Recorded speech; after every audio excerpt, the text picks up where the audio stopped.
يا رب تكون انبسطت يا حبيبتي. انبسطت قوي يا انوسه، ربنا يخليك ليا يا رب. بس مش عارفه يا اخويا كده ليه عندي نقزه في قلبي، حاسه كده ان في حاجه حصلت، ربنا يستر. ان شاء الله هيستر. ما ترحمينا بقى بموضوع النقزات بتاعتك. ان شاء الله خير باذن الله. على طول قلبي كده منقوز، مش عارفه في ايه. منقوز؟ طيب. اعملي حسابك يومين وتجيلي. ها حاضر، يوم الخميس هكون عندك، ما تعتلش هم. ما تعتلش هم؟ ايوه يا لبنان انت يا لبناني. بقول لك صحيح، احنا نروح الفيلا عشان نغير هدومنا واركبك تاكسي شويه واجي وراك عشان ما حدش ياخد باله بس ان احنا كنا مع بعض. تفتكر حد يكون شك فينا في الحاره؟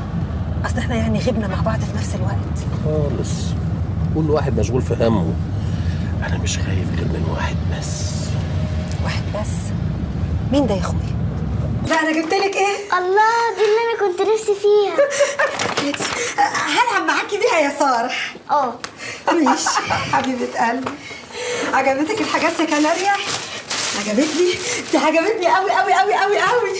يا لهوي، ده انا كان قلبي واكلني عليكوا قوي. ده احنا اللي ترد فينا الروح لرجعتك لبيتك، ده انت روح البيت. ما تمشيش تاني يا ماما، ما تسيبنيش. يا حبيبه قلبي مش هسيبك تاني ابدا. بابا كان هياخدني وانت مش هنا. حسيت وحياة النبي، حسيت وقلبي كان واكلني عليها، عشان كده جيت على طول. بس انا ما سكتلوش. جدع يا بنت، عملتي ايه؟ رصتهم له. امال ايه؟ وانا سايبه اي حد في البيت؟ ما يتخافش عليكي، ده انت ب100 راجل. لا ما تقوليش راجل، كلمة راجل دي بتطفش مني الرجالة. لا يا موكوسة، ده نقك ورغيك هو اللي بيطفش الرجالة. يلا بقى، من بكرة لازم نبدأ الشغل ونشوف مصالحنا. على طول كده؟ على طول.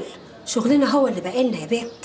لازم من بكرة البيت ده يتفتح للناس ويتدق يشتغل على ودنه ويرج الحارة ويعفرط العفاريت اللي شايفة نفسها. امال ايه؟ ومن بكرة ليه؟ قوم يلا هاتلنا البخور، خلينا نبخر البيت ونغزي عين العاتو. حاضر، من عينيا. انت كمان ليا؟